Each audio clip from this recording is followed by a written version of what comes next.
What's up, everyone? Welcome to the video. Today we're going to take a look at how to replace the battery in this Chevy Corvette remote key fob. This Chevy Corvette key fob is going to use replacement battery CR2032, and I'll put a link in the description box of this video to where you can find these replacement batteries if you're in need. The other thing I'm going to be using to replace this key fob battery is a small flathead screwdriver. So the first thing we want to do is grab our key fob, and we're going to remove the emergency key that's in the bottom of it. That's done by pressing this button here that my thumb's on, and the key will pull out like that. We can just set that to the side. Now if we grab our screwdriver and we hold the key fob with the buttons facing down, and we take a look at the bottom of it, off to the side right here, this is where that emergency key slid out of, that notch. What I'm going to do is just put the end of my screwdriver in that slot and just pry up, just enough to get the case started. You can see it's coming apart there.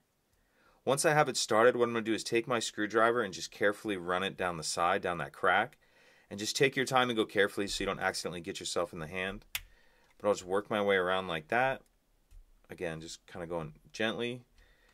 And then once it's far enough apart, you can just pull it the rest of the way with your hands.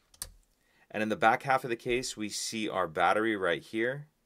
And in this battery holder, there's one spot where there's a little bit of a notch in it. You can get your screwdriver in that notch and get under the edge of the battery and get it out of its holder. Then I'll grab the new replacement battery, and you want to make sure that you're installing your new battery with the plus side down in the holder. Go ahead and snap it in that holder, and then we'll snap the two halves back together. What you need to do is line this button right here that my finger's on, that emergency key release, with the slot right there. So once you have that lined up, you can snap it the rest of the way down.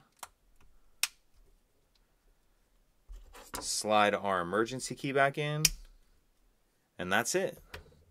If you could take a second to like and subscribe, it helps us out, and I'd appreciate it. Thank you.